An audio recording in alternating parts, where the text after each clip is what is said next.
अस्सलाम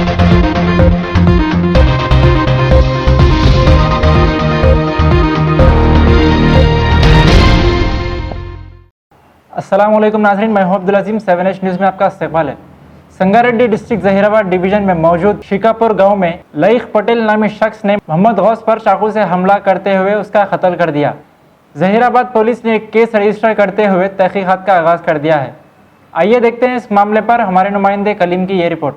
मोहम्मद गौसुद्दीन अने व्यक्तिनि కత్తితో పొడిచి గాయపరిచి చంపినారని మనకి ఇన్ఫర్మేషన్ రావడం జరిగింది.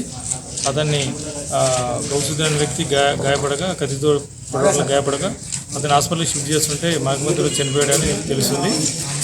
ఇతన్ని అదే విలేజ్కి చెందినటువంటి లాయక్ పటేల్ అనే వ్యక్తి కత్తితో పొడిచినారని మనకి ప్రాథమిక సమాచారం ఉన్నది.